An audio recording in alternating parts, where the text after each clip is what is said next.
ஓம் சாந்தி. இன்றைய சாக்கார முரளியிலிருந்து முக்கிய கருத்துக்கள். இன்றைய முரளியின் தேதி 22/5/2024. ஸ்ரீபாபா சொல்கிறாங்க, இனிமையான குழந்தைகளே, நீங்கள் கர்மாதீத நிலை அடைந்து செல்ல வேண்டும். அதனால் உள்ளுக்குள் எந்த ஒரு கரையும் இருக்கக்கூடாது. தன்னை சோதித்து குறைகளை நீக்கி கொண்டே செல்லுங்கள். நம்ம வீட்டுக்கு போகணும் அப்படின்னா எந்த குறையும் நமக்குள்ளார இருக்கக்கூடாது. ஆகையால் இப்போவே நீங்கள் சோதனை செஞ்சு அதை நீக்குங்க. அப்போ தான் கர்மாதீத் நிலை அடைந்து வீட்டுக்கு போக முடியுன்றார். பாபா கேள்வி கேட்குறாங்க, எந்த நிலையை சேமிப்பதில் முயற்சி தேவைப்படுகிறது? அதற்கான புருஷார்த்தம் என்ன? பதில் சொல்கிறாங்க, இந்த கண்களால் பார்க்கப்படுகின்ற எந்த ஒரு பொருளும் முன்னால் வரக்கூடாது. அதாவது பார்த்தோ பார்க்காம இருக்கணும். தேகத்தில் இருந்து கொண்டே ஆத்ம அபிமானியாக ஆகுங்கள். இந்த நிலையை சேமிப்பதில் நேரம் பிடிக்கின்றது. புத்தியில் பாபா மற்றும் வீடு தவிர வேறு எந்த ஒரு பொருளும் நினைவுக்கு வரக்கூடாது. இதற்காக உள்முக சிந்தனையாளராக இருந்து தன்னை சோதித்து அறிய வேண்டும். தன்னுடைய சார்ட் வைக்க வேண்டும். ஓம் சாந்தி. இனிமையிலும் இனிமையான தேடி கண்டெடுக்கப்பட்ட ஆன்மீக குழந்தைகளுக்கு இது தெரியும். அதாவது நாம் நம்முடைய தெய்வீக ராஜாங்கத்தை ஸ்தாபனை செஞ்சிட்ருக்கோன்னு. இதில் ராஜாக்களும் இருக்காங்க அப்படின்னா பிரஜைகளும் இருக்காங்க. எல்லாருமே அவங்களுடைய முயற்சியை செஞ்சுக்கிட்டு இருக்காங்க. யார் அதிக முயற்சி செய்கிறாங்களோ அவங்களுக்கு அதிகமான பரிசு கிடைக்குது. இது ஒரு பொதுவான விதிமுறைன்றார் பாபா. இது ஒன்றும் புதிய விஷயம் கிடையாது. முயற்சிக்கேற்ப பலன். இதை தெய்வீக தோட்டம் அப்படின்னு சொல்லலாம், இல்லை ராஜதானின்னு சொல்லலாம். இப்போ இது கலியுகத்தினுடைய தோட்டம், இல்லைனா முட்களினுடைய காடு அப்படின்றார் பாபா. இதில் கூட அதிகமான பழங்கள் கொடுக்கக்கூடிய மரங்களும் இருக்குது, சில குறைவாக கொடுக்கக்கூடிய பழங்கள் கொண்ட மரங்களும் இருக்குது. அதே போல் சில குறைந்த சாறு கொண்ட பழங்கள் கொடுக்கக்கூடிய மரங்களும் இருக்குது. இன்னும் சில வேறு மாதிரி இருக்குது. அதே போல் பூக்கள் பழங்களில் விதவிதமான மரங்கள் இருக்குது அப்படின்றத பாபா புரிய வைக்கிறார். அதே போல் குழந்தைகளாகிய உங்களில் கூட வரிசை கிரமமான முயற்சியினுடைய அனுசாரமாக இருக்கீங்க. சிலர் நல்ல பலன் தருது, சில குறைந்த பலன் தருது அப்படின்றார். அவங்களுடைய முயற்சிக்கு ஏற்ற மாதிரி வெளிப்படுது அப்படின்றார். வெவ்வேறு விதமான மரங்கள் இருக்குது. இது பழங்கள் தரக்கூடிய தோட்டம் அப்படின்றார் பாபா. இந்த தெய்வீக மரத்தின் ஸ்தாபனை நடைபெற்று கொண்டிருக்கிறது. அதாவது பூந்தோட்டத்தினுடைய ஸ்தாபனை நடந்துகிட்டு இருக்கு, போன கல்பத்தை போலவே அப்படின்றார். மெதுவாக வரிசை கிரமமாக முயற்சியின்படி இனிமையான மனமுள்ள மலராக ஆகிட்டு இருக்காங்க அப்படின்றார். பாபா கிட்ட வராங்க அப்படின்னா அப்போ பாபாவுடைய முகத்தை நேராக பார்க்கணும் அப்படின்றது பாபா மேலே இருக்க நிச்சயத்தினால நேரடியாக பார்க்குறதுக்காக வராங்க. அதே போல் அவங்க புரிஞ்சுக்கிட்டு இருக்காங்க, நாம் பாபா கிட்டேருந்து சொர்க்கத்தினுடைய ஆஸ்தியை அடையிறோம், சொர்க்கத்துக்கு பாபா நம்ம எஜமானராக ஆக்குறாரு அப்படின்றத விஷயத்தையும் புரிஞ்சுருக்காங்க. இந்த நிச்சயம் அவங்கக்கிட்ட இருக்குது. எல்லையற்ற அப்பா நம்ம எல்லையற்ற உலகத்துக்கு எஜமானராக ஆக்கிக்கிட்டு இருக்காரு அப்படின்ற நிச்சயம் இருக்குன்றார். எஜமானராக ஆவதில் மிகுந்த குஷியும் இருக்குது. எல்லைக்கு உட்பட்ட அதிகாரி தன்மையில் துக்கம் இருக்குது. இந்த விளையாட்டே சுகம் மற்றும் துக்கத்தால் ஆனது. அதுவும் பாரதவாசிகளுக்கு தான் இந்த விளையாட்டுன்றார் பாபா. சொல்கிறாங்க, முதல்ல உங்கள் வீட்டை பராமரிங்க. வீட்டின் மீது உரிமையாளருடைய பார்வை இருக்கும் தானே. ஆக பாபாவும் ஒவ்வொரு குழந்தையும் அமர்ந்து பார்க்குறார். இவங்ககிட்ட என்னென்ன குணங்கள் இருக்குது, என்னென்ன அவகுணங்கள் இருக்குதுன்னு பாபா ஒவ்வொரு குழந்தையாக பார்க்குறாரு. அதே போல் குழந்தைகள் அவங்களுக்கேவும் தெரியும் நமக்குள்ளார என்னென்ன குறைகள் இருக்குதுன்னு. அதே போல் பாபா உங்களுடைய குறைகளை நீங்களே எழுதிட்டு வாங்க அப்படின்னு சொன்னார்னா உடனே உங்களால் எழுத முடியும். ஏன்னா நமக்குள்ளார என்னென்ன குறைகள் இருக்குதுன்னு நமக்கு தெரியும் தானே அப்படின்றார். கண்டிப்பாக ஏதேனும் ஒரு குறை நிச்சயமாக இருக்கும். ஏன்னா இன்னும் யாருமே சம்பூர்ணமாக ஆகலை. ஆமாம், ஆனால் நிச்சயமாக சம்பூர்ணம் ஆகணும். ஆனால் இதுவரை ஆகலை. போன கல்பத்தில் ஆகியிருக்கும், கல்பமாக நாம் தான் ஆகியிருக்கோன்றார். இதில் எந்த ஒரு சந்தேகமும் இல்லை. ஆனால் இந்த சமயம் குறை இருக்குது. ஆனால் அதை பாபா கிட்ட சொன்னோம் அப்படின்னா அதை பற்றி பாபா சொல்லி புரிய வைப்பார், எப்படி நம்ம நடந்தால் அதிலேருந்து வெளியே வரலாம் அப்படின்ட்டு. முக்கியமாக அனைத்து குறைபாடும் தேக அபிமானத்தின் காரணத்தால் தான் ஏற்படுது. அதனால தான் அதிகமாக தொந்தரவு நடக்குதுன்றார். ஆன்ம நிலையை முன்னேற விடுறது கிடையாது, இது இந்த தேக அபிமானம். அதனால் இப்போ முழுமையாக முயற்சி செய்யுங்கன்றாங்க பாபா. இந்த சரீரத்தையும் இப்போ விட்டுட்டு போகணும். அதில் தெய்வீக குணங்களையும் இங்கே தான் தாரணை செய்யணுன்றாங்க. கர்மாத்தி தாகி போகணும் அப்படின்னா அப்போ உள்ளுக்குள்ளார எந்த ஒரு குறையும் இருக்கக்கூடாது. ஏன்னா நீங்கள் இப்போ வைரமாக ஆகிட்டுருக்கீங்க, சோழியிலேருந்து வைரமாக வேல்யூபுளாக ஆகிட்டுருக்கீங்க, மதிப்பு மிக்கவராக. அந்த ஜட வைரத்தில் கரை இருந்துச்சுன்னா அதை நீக்க முடியாது. ஆனால் நீங்கள் சைத்தன்யமானவர்கள், அதாவது உயிரோட்டம் உடையவர்கள். நீங்கள் முயற்சியின் மூலயமா உங்களுக்குள்ளார இருக்கக்கூடிய அந்த குறைகளை நீக்க முடியும். அப்போ நீங்கள் கரையற்ற வைரமாக ஆகலாம் அப்படின்றார். நீங்கள் இப்போ உங்களுடைய நிலையை தெரிஞ்சிட்டு இருக்கீங்க இல்லையா? ஆக சர்ஜன், அழிவற்ற மருத்துவர் கேட்குறார், உங்ககிட்ட என்னென்ன குறை இருக்குது, அதுதான் உங்களை தடுக்குது, உங்களை முன்னேற விடுறது கிடையாது அப்படின்னு கேட்குறார். எப்போவுமே மருத்துவர்கிட்ட நம்ம உண்மையை சொல்லிடணும். உண்மையை சொன்னால் தான் அதுக்கேற்ற மாதிரி அவர் மருந்து கொடுப்பார். அதனால் பாபா கிட்ட எல்லாத்தையும் சொல்லிடணும். அப்போ பாபா கேட்குறாங்க, உங்ககிட்ட என்னென்ன குறை இருக்குது அப்படின்ட்டு. நீங்கள் எல்லாத்தையும் சொன்னால் தான் நீங்கள் கரையற்றவராக ஆக முடியும். அந்த கரையற்றவர்களாக கூட கடைசியில் தான் ஆக முடியுன்றார். ஆனால் இப்போ அதை நம்ம முயற்சி செஞ்சு நீக்கணும் அப்படின்றாங்க. கரை நீங்கலை அப்படின்னா அப்போ வைரத்தினுடைய வேல்யூ குறைஞ்சிடும் அப்படின்றார். இதுவும் உறுதியான நகை வியாபாரம் தானே அப்படின்னு பாபா கேட்குறாங்க. இந்த பிரம்மா பாபா வாழ்நாள் முழுவதும் அந்த ஸ்தூல கண்களால் வைரங்களே பார்த்துருக்கார், நிறையா அவர் பார்த்துருக்கார். அதில் நல்லா ஜுவல்ஸ் எல்லாம் செஞ்சுருக்காரு. வைரங்களை கண்டறிவதில் அத்தனை ஆர்வம் உள்ளவர்கள் யாருமே இருக்க மாட்டாங்க அவரோட கம்பேர் பண்ணும்போது. அவர் எவ்வளோ நுணுக்கமாக தெரிஞ்சிருந்தார் எல்லா விஷயங்களையும் வைரத்தில் பற்றி. அதை பற்றி பாபா சொல்கிறாங்க. நீங்கள் வைரம் போல் அவசியம் ஆகியே தீரணும். அந்த அளவுக்கு நீங்களும் சைத்தன்யமான வைரங்கள், கரையற்றவராக முழுமையாக மதிப்பு மிக்கவராக ஆகணும் அப்படின்றாங்க. எப்பொழுது முழுமையான முயற்சி செய்கிறீங்களோ அப்போ தான் நீங்கள் அது போல் ஆவீங்க அப்படின்றார். பாபா சொல்கிறாங்க, உங்களது ஆன்மீக நிலை அந்த அளவு உறுதியாக இருக்கணும். அதாவது நீங்கள் சரீரத்தை விடும்போது கடைசியில் வேறு எந்த ஒரு நினைவும் வராத இருக்கணும். இது உங்களுக்கு கிளியர் தானே அப்படின்னு கேட்குறாங்க. உற்றார் உறவினர் அனைவரையும் நீங்கள் மறக்கணும். புத்தியின் மூலயமா எல்லாத்தையும் நீங்கள் மறக்கணும். ஒரு பாபாவோட மட்டும்தான் நீங்கள் சம்பந்தம் வைக்கணும். இப்போ நீங்கள் வைரமாக ஆகிட்டு இருக்கீங்க, இது ஆபரணங்களுடைய கடை அப்படின்றார் பாபா. நீங்கள் ஒவ்வொருவரும் ஆபரணமாக இருக்கீங்க. இந்த விஷயத்தை வேறு யாரும் தெரிஞ்சிக்கலன்றார். குழந்தைகளாகிய நீங்கள் தான் தெரிஞ்சிருக்கீங்க. ஒவ்வொருவருடைய மனசுலேயும் இருக்குது என்னென்னா, முயற்சியினுடைய ஆதாரத்தில் நாம் உலகத்தினுடைய எஜமானராக ஆகிக்கிட்டு இருக்கோம் அப்படின்ட்டு. யாருக்கு உயர்ந்த பதவி கிடச்சிருக்கோ அவங்க நிச்சயமாக முயற்சி செஞ்சுருப்பாங்க அப்படின்றார். குழந்தைகளாகிய நீங்கள் தான் இவ்வளோ முயற்சி செய்யணும் அப்படின்றார் பாபா. அதனால தான் பாபா ஒவ்வொரு குழந்தையும் பார்த்துக்கிட்டே இருக்கார். எப்படி பூக்கள் பார்க்குறாங்க இல்லைங்களா, இது மனமுள்ள மலரா, இது எப்படி இருக்குது, இதில் வேறு ஏதாவது கரை இருக்கா அப்படின்ட்டு அதை பார்ப்பாங்க. அதே போல் பாபாவும் பார்க்குறாரு, நீங்கள்லாம் சைத்தன்யமானவர்கள், அதனால் உங்களுக்குள்ளார என்னென்ன கரை இருக்குது அப்படின்ட்டு பாபா இன்றைக்கி இந்த வானிலை அடிக்கடி சொல்கிறாங்க இந்த விஷயத்தை. நமக்குள்ளே கரை இருந்துச்சு அப்படின்னா அது பாபா கிட்டேருந்து புத்தியோகத்தை விலக்கி வேறு எங்கேயாவது கொண்டு போயிடும். அந்த மாதிரி அலையுதா அப்படின்னு பாபா கேட்குறாங்க. பாபா சொல்கிறாங்க, குழந்தைகளே என்னையே நினைவு செய்யுங்க, வேறு யாருடைய நினைவும் வரக்கூடாது. இல்லறத்தில் இருந்து கொண்டே ஒரு பாபாவை நினைவு செய்யணும். இவர்களுக்காக பட்டி நடத்தப்பட்டது. அதில் தயாராகி சேவைக்காக வெளிப்பட்டார்கள். முதல்ல 14 வருஷம் நடந்த பட்டியிலிருந்து தான் தாதி தீதிமார்கள்லாம் தயாராகி உள்நாடு வெளிநாட்டுக்கு சேவைக்காக எல்லாம் வெளியில் போனாங்க. மிக பழையவர்கள் யார் இருக்கிறார்களோ அவர்கள் நல்ல சேவை செஞ்சுக்கிட்டு இருக்காங்க அப்படின்றத பாபா பார்க்குறாங்க. கொஞ்சம் புதியவர்கள் கூட அதில் சேர்ந்துக்கிறாங்க. பழையவர்களாக இருந்தாலும் அவங்கக்கிட்டேயும் குறைகள் நிச்சயமாக இருக்குது. பாபா எந்த ஒரு நிலையை அமைத்து கொள்ள சொல்கிறாரோ அது இன்னும் அமையலை அப்படின்றது ஒவ்வொருடைய மனதிலையும் புரிஞ்சுக்கிறாங்களாம். அவங்களுக்குள்ளாரே அவங்களுக்கு தெரியுது அப்படின்றார். நோக்கம் மற்றும் குறிக்கோளை பாபா சொல்லி புரிய வைக்கிறாங்க. அனைத்தையும் விட அதிகமான கரை தேக அபிமானத்தினுடையது. அதனால தான் தேகத்தினுடைய பக்கமே புத்தி போயிட்டுருக்கு அப்படின்றார். பாபா சொல்கிறாங்க, தேகத்தில் இருந்து கொண்டே நீங்கள் தேகி அபிமானியா, அதாவது ஆத்ம உணர்வுடையவராக ஆகணும். இந்த கண்களால் பார்க்கக்கூடிய பொருட்கள் எதுவுமே முன்னாடி வரக்கூடாது. அந்த மாதிரி நீங்கள் நிலையை உருவாக்கணும் அப்படின்றார். நம்முடைய புத்தியில் ஒரே ஒரு பாபா மற்றும் சாந்தி தான் நம்முடைய வீடு. இதை தவிர வேறு எந்த ஒரு பொருளுமே நினைவுக்கு வரக்கூடாது. ஏன்னா நம்ம எதையுமே கூட எடுத்துகிட்டு போக முடியாது இல்லைங்களா. முதலில் நாம் புதிய சம்பந்தத்தில் வந்தோம். சத்தியுகத்தில் அங்கே தெய்வீக பரிவார சம்பந்தம் கிடைக்கும். ஆனால் இப்போ இந்த கலியுகத்தில் இருக்கிறது பழைய சம்பந்தம் தானே. ஆகையால் பழைய சம்பந்தத்தினுடைய நினைவு ஒரு சிறிதும் வரக்கூடாது அப்படின்றார் பாபா.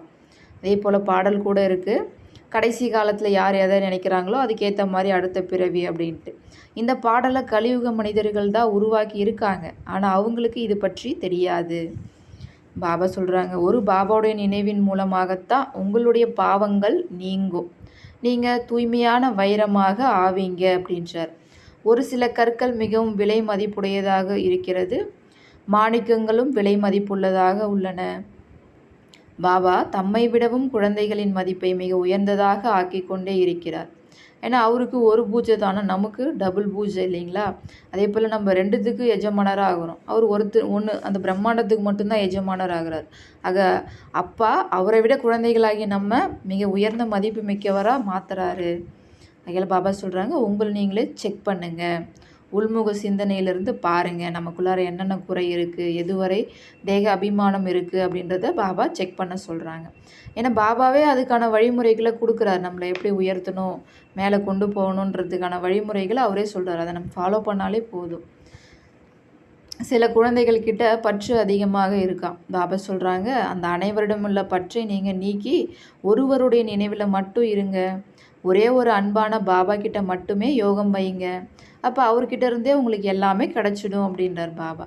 ஆத்மாவை அன்பாக தூய்மையாக ஆக்குவதற்காக பாபா சொல்கிறாங்க, குழந்தைகளே எவ்வளோ என்ன நினைவு செய்வீங்களோ அந்த அளவுக்கு நீங்கள் மிக மிக அன்பானவராக ஆகிடுவீங்க.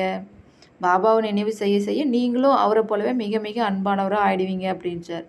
நீங்கள் இவ்வளோ அன்பானவராக ஆகுறீங்க பாருங்க, தேவி தேவதைகளாகிய உங்களுக்கு அதனால் இன்னைக்கு வரைக்குமே பூஜை நடைபெற்றுக்கிட்டே வருது அப்படின்றார். அரைக்கல்பம் நீங்கள் ஆட்சி செய்கிறீங்க, பிறகு அரைக்கல்பம் நீங்கள் தான் பூஜிக்கப்படுறீங்க. நீங்களே பூஜாராகி உங்களுடைய சித்திரங்களை வச்சு பூஜிக்கிறீங்க அப்படின்றார். நீங்கள் தான் அனைவரை காட்டிலும் அன்பாக ஆகக்கூடியவர்கள். ஆனால் எப்போ அன்பான பாபாவை நல்லபடியாக நினைவு செய்கிறீங்களோ அப்போ தான் நீங்கள் அன்பானவராக ஆவீங்க அப்படின்றார் பாபா. ஏன்னா நம்ம யாரை நினைக்கிறோமோ அவருடைய குணங்கள் நிறங்கள் எல்லாம் நமக்குள்ளார படியும். அதனால தான் பாபா நீங்கள் என்னைய நினைவு பண்ணுங்கள், அன்பானவராக மாறுவீங்க அப்படின்றார். அதே போல் பாபா சோதிக்க சொல்கிறார் இன்னொரு விஷயத்தையும், நாம் பாபாவை எவ்வளோ அன்போடு நினைவு செய்கிறோமா அப்படின்ற இந்ததையும் சோதிக்க சொல்கிறார் பாபா.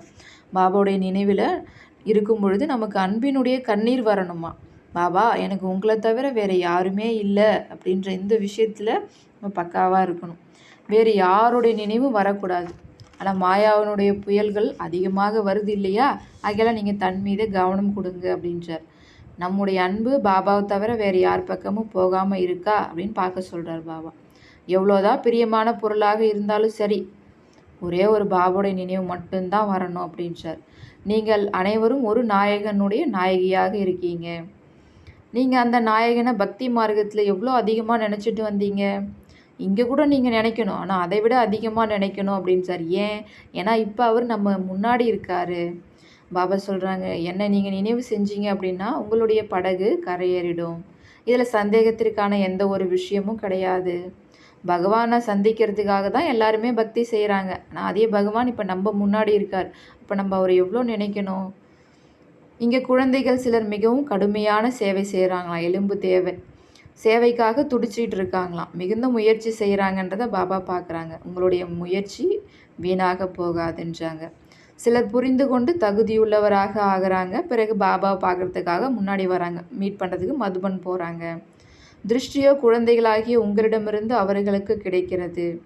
அலங்காரம் செய்பவர்கள் குழந்தைகளாகிய நீங்கள் தான் உங்களுக்கு ஞானத்தை ஸ்ருங்காரம் பண்ணி கூட்டிகிட்டு வரீங்க. பாபா உங்களுக்கு செஞ்சுருக்காரு, பிறகு நீங்கள் மற்றவங்களுக்கு அலங்காரம் செஞ்சு அழைச்சிட்டு வரீங்க அப்படின்றார். அப்போ பாபா அதுக்கான வெகுமதியும் தராரு அப்படின்றார். புரிந்து கொள்பவர்களில் ஒரு சிலர் புரிய வைப்பவர்களை காட்டிலும் திறமைசாலியாக ஆயிடுறாங்க. புரிய வைப்பதற்கான போதை அதிகரிக்குது அப்படின்னா அப்போ அவங்க வெளிப்படுறாங்க. அப்போ பாப்தாதா இருவருடைய மனதிலையும் அவங்க இடம் பிடிச்சிடுறாங்க. அநேக புதியவர்கள் இருக்காங்க, பழையவர்களை விட திறமையுள்ளவர்களாக இருக்காங்க. பாபா ஒவ்வொருவரையும் பார்க்குறாங்க. இந்த குறைகள் இவர்கிட்ட இருக்குது, இந்த குறை மட்டும் போயிடுச்சுன்னா இவங்க நல்லா சேவை செய்வாங்க அப்படின்னு பாபா பார்க்குறாங்களாம். ஏன்னா அவர் தோட்டக்காரர் இல்லையா. அதே போல் பின்னாடி போய் உட்காடுறாங்களாம் சில குழந்தைகள். அதனால் பின்னாடியும் போய் பார்க்குறதுக்கு பாபாவுடைய மனசில் எண்ணம் வருதான். நல்ல நல்ல மகாரதிகள் முன்னால் தான் அமரணும் அப்படின்றார். யாருக்காவது கஷ்டம் வந்துச்சு, கோபிச்சுக்கிட்டாங்க அப்படின்னா அப்போ தங்களுடைய அதிர்ஷ்டத்தின் மீது தாங்களே கோபிச்சுக்கிறாங்க அப்படின்னு அர்த்தம்ன்றார். பாபாவுக்கு முன்னால் இருக்கக்கூடிய பூக்களை பார்த்து பார்த்து மிகுந்த குஷி ஏற்படுதான். அதே போல் இவங்க நல்லா இருக்காங்க, ஆனால் இவங்கக்கிட்ட கொஞ்சம் குறை இருக்குது. இவங்க மிக நல்லா தூய்மையானவராக இருக்காங்க, இவங்களுக்குள்ளார கொஞ்சம் உள்ளுக்குள்ளார ஏதோ துருப்படைஞ்சிருக்கு, அப்புறம் அந்த குப்பை முழுவதையும் நீக்கணும் அப்படின்னு பாபா ஒவ்வொரு குழந்தையும் பார்த்து நினைக்கிறாங்களாம். இதே போல் பாபாவை போல் வேறு யாருமே அன்பு செலுத்துறது கிடையாது அப்படின்றார் பாபா. இந்த சரீரம் செருப்போட கம்பேர் பண்ணுறார் பாபா இன்றைக்கி. சிவபாபாவுக்கு கூட நீளமான செருப்பு, லாங் பூட் யாருது? இந்த பிரம்மாவது இருக்குது இல்லையா? நாம் பாபாவை நினைவு செஞ்சு முதல் தரமானவர்களாக ஆகுவோம். ஆத்மாவுக்கு செருப்பு அப்படின்னு பார்த்தா இந்த உடல் ஒன்று தான். அதே போல் காலுக்கும் செருப்பு ஒன்று தான் இருக்கணும். ஆனால் சிலர் ஃபேஷனுக்காக 4-5 வச்சுக்கிறாங்க அப்படின்றாங்க பாபா. சொர்க்கம் உலகின் அதிசயம் எனப்படுகிறது. நிச்சயமாக ஹெவன்லி காட்ஃபாதர் தான் அதாவது சொர்க்கத்தை ஸ்தாபனை செய்வார். இப்போ நீங்கள் நடைமுறையில் ஸ்ரீமத் படி உங்களுக்காகவே சொர்க்கத்தை ஸ்தாபனை செஞ்சிகிட்டு இருக்கீங்க. நீங்கள் அங்கே என்ன செய்வீங்க அப்படின்றதும் மனசில் வரணும் அப்படின்றார். இங்கே நம்மக்கிட்ட எதுவுமே இல்லை. அதுபோல் வெளியில் அதாவது இல்லறத்தில் இருக்கிறவங்களும் இந்த மாதிரி புரிஞ்சுக்கணும். இங்கே இருக்கிறது எல்லாமே பாபாவினுடையது, நம்முடையது எதுவுமே கிடையாது. நாம் ட்ரஸ்டியாக இருக்கோம். ட்ரஸ்டி அவங்களுக்குன்னு எதையுமே வச்சுக்க மாட்டாங்க இல்லைங்களா? எஜமான், இது எல்லாத்துக்குமே எஜமான் பாபா தான். வீட்டில் இருந்து கொண்டே கூட இது போல் புரிஞ்சுக்கிட்டே இருங்க. உன்னுடைய புத்தியில் இது எல்லாமே பாபாவினுடையது, என்னுடையது எதுவும் இல்லை அப்படின்ற நினைவில் இருக்கணுன்றாங்க. அதே போல் எது செய்தாலும் பாபாவுக்கு நீங்கள் தெரியப்படுத்திக்கிட்டே இருக்கணும். பாபா கட்டடம் கட்டட்டுமா அப்படின்னு கேட்டு பாபாவுக்கு எழுதுகிறாங்க. அதே போல் பாபாவை அதுக்கு ரெஸ்பான்ஸ் பண்ணுறாரு. தாராளமாக கட்டுங்க, ஆனால் ட்ரஸ்டியாகி இருங்க அப்படின்றார். அப்புறம் பாபா போனார் அப்படின்னா வீட்டுக்கு, அப்போ அவர் கூடவே சேர்ந்து நாமளும் தானே பின்னாடியே போகணும். போயிட்டு பிறகு ராஜ்யத்துக்கு வருவோம் அப்படின்றார். பாபா சொல்கிறாங்க, நான் கல்பமாக வர வேண்டியிருக்கு உங்களை தூய்மையாக்குவதற்காக, ஆனால் என்னுடைய நேரப்படி தான் நான் வரேன் அப்படின்றாங்க. நல்லது. இனிமையிலும் இனிமையான வெகுகாலம் கழித்து காணாமல் கண்டெடுக்கப்பட்ட செல்ல குழந்தைகளுக்கு தாய் தந்தையாகிய பாப்தாதாவின் அன்பு நினைவுகளும் காலை வணக்கமும். ஆன்மீக குழந்தைகளுக்கு ஆன்மீக தந்தையின் நமஸ்காரம். ஆன்மீக தந்தைக்கு ஆன்மீக குழந்தையின் நமஸ்காரம். தாரணைக்கான முக்கிய சாரம். முதல் பாயிண்ட், அனைத்திலிருந்தும் பற்றை நீக்கி ஒரு அன்பான பாபாவை மட்டும் நினைவு செய்ய வேண்டும். உள்முக சிந்தனையில் இருந்து தன்னுடைய குறைகளை சோதித்து நீக்க வேண்டும். மதிப்புமிக்க வைரமாக ஆக வேண்டும். 2வது பாயிண்ட், எப்படி பாபா குழந்தைகளாகிய நம்மை அலங்கரித்துள்ளாரோ அதுபோல் அனைவருக்கும் அலங்காரம் செய்ய வேண்டும். முட்களை மலராக்கும் சேவையில் ஈடுபட்டு இருக்க வேண்டும். ட்ரஸ்டியாகி இருக்க வேண்டும். பாபா இன்னைக்கு வரதானம் தராங்க. பிராமண வாழ்க்கையில் ஏக் விரதா என்ற பாடத்தின் மூலம் ஆன்மீக ராயல்ட்டியில் இருக்கக்கூடிய சம்பூர்ண பவித்திரமானவர் ஆகுக. அதாவது பிராமண வாழ்க்கையில் ஒருவரை மட்டுமே மனதில் நினைத்திருக்கக்கூடிய இந்த பாடத்தின் மூலமாக, இது இப்படி நினச்சிட்டு இருந்தால் தான் நம்ம ஆன்மீக ராயல்ட்டியில் இருக்க முடியும். அப்போ தான் நம்ம முழுமையான தூய்மையானவராகவும் ஆக முடியும் அப்படின்றார் பாபா. விளக்க சொல்கிறாங்க, இந்த பிராமண வாழ்க்கையில் ஏக் விரதாவின் பாடத்தை உறுதியாக்கி தூய்மையின் ராயல்ட்டியை தாரணை செய்வீர்களானால் முழு கல்பத்திலும் இந்த ஆன்மீக ராயல்ட்டி தொடர்ந்து கொண்டே இருக்கும். உங்களது ஆன்மீக ராயல்ட்டி மற்றும் தூய்மையின் ஜொலிப்பு பரந்தாமத்தில் சர்வ ஆத்மாக்களிலும் சிரேஷ்டமானதாகும். ஆரம்பகால தேவதை சொரூபத்திலும் கூட இந்த பர்சனாலிட்டி விசேஷமாக இருந்துள்ளது. பிறகு மத்திய காலத்திலும் கூட, துவாபர யுகத்தில், அங்கே கூட உங்கள் சித்திரங்களுக்கு விதிபூர்வமாக பூஜை நடைபெறுகிறது. இந்த சங்கம யுகத்தில் பிராமண வாழ்க்கையின் ஆதாரம் தூய்மையின் ராயல்ட்டி ஆகும். எனவே பிராமண வாழ்க்கையில் எதுவரை வாழ்கிறீர்களோ அதுவரை சம்பூர்ண பவித்திரமாக இருந்தாக வேண்டும். சம்பூர்ண பவித்திரம் அப்படின்னா மனசா வாச்சா கர்மனா, இது மூணுத்துலேயுமே நம்ம தூய்மையாக இருக்கணும். ஸ்லோகன், நீங்கள் பொறுமையின் தேவன் அல்லது தேவி ஆவீர்களானால் நிந்தனை செய்வோரும் கூட உங்களை தழுவிக்கொள்வார்கள். அச்சா. ஓம் சாந்தி.